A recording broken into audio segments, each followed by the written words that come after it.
আমাদের বাড়ি পুজোর সময় যে শুধু মানুষগুলোই সেজে ওঠে তা না, আমাদের বাড়ির যেন প্রতিটি কোণা এক অন্যরকম রূপ নেয়, সেজে ওঠে তার নিচের ছন্দে নিজের তালে। আর এদিকে শুরু হয়ে গেছে ফল বাজার থেকে সবজি বাজার, সব পরিপাটি চলছে, শুধু মায়ের আসার অপেক্ষা। আর এদিকে আমার ঋষিকে দেখুন, কত শপিং করে সে নিয়ে এসেছে মামার সঙ্গে হেয়ার কাটিং করতে গিয়ে, কিন্তু হেয়ার কাটিংটা হয়নি, শপিংটা হয়েছে। যাই হোক, এবার বুঝি আমাকেই যেতে হবে তার হেয়ার কাটিং করাতে। এসব খাওয়া দাওয়ার পর্ব শেষ হোক, তারপরে আমি তাকে নিয়ে যাব হেয়ার কাটিং করতে। ঋষিকে নিয়ে হেয়ার কাটিং করতে আসা এক মহাপর্ব, যে নিয়ে আসে সেই জানে। ছোটোবেলায় একরকম কাণ্ড কারখানা সে করতো, আর এখন এসে গোটা সেলুনটাই তো সে দাপিয়ে বেড়ায়। তারা ব্যস্ত থাকে তাকে কতক্ষণে হেয়ার কাটিং করে বাড়ি পাঠাবে, কিন্তু কি করবে, তাদের হাতেও কোনো উপায় থাকে না, কারণ অনেক কাস্টমার থাকে। তাদেরকে বাদ দিয়ে এই ক্ষুদে সদস্যকে কি করে চান্স দেবে, এই চিন্তায় কিন্তু এই দাদা ব্যস্ত থাকে। ওইদিকে কিন্তু এখনও 2-3 জন রয়েছে, তাদেরকে বলল তোমরা একটু বসো, আমি একে আগে ছেড়ে দিই, নয়তো আমার একটা হেয়ার কাটিংও প্রপার ওয়েতে হবে। আর কিছুক্ষণ তারপরেই যাব বাড়ি। যেদিনই ঋষির চুল কাটার কাণ্ডটা থাকে সেদিনই মহাপর্ব যায়। সে আমি এ বাড়িতে থাকি আর ওখানেই থাকি, মানে চুল কে কাটতে নিয়ে যাবে এটাতে একটা বিশাল দ্বিধার মধ্যে আমি পড়ে যাই। আলটিমেট আজকে ভাই ওকে নিয়ে গেছিলো, বাট এত ভিড় ছিল ও আর ধৈর্য ধরেনি, চলে এসছে। আমি আবার গেলাম, গিয়ে সেই 2-3 জন ছিল ওর আগে আর কি, তাদেরকে বললাম প্লিজ ওকে দেন, খাওয়ার টাইম হয়ে যাচ্ছে, স্নান করাতে হবে, ওই বেলায় কি এসে চুল কাটানো যায় ছোট ছেলেকে?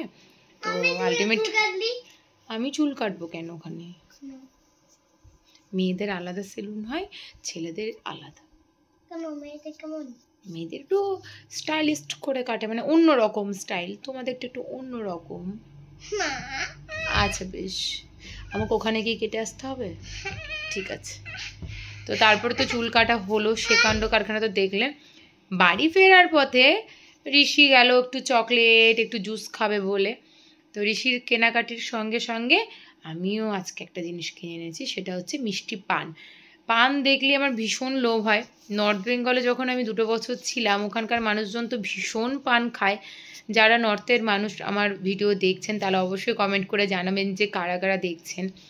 তো ওখানে থাকাকালীন আমি আমার ফ্রেন্ডদের সঙ্গে থাকতে থাকতে ভীষণ পান খাওয়া শিখেছিলাম। এই যে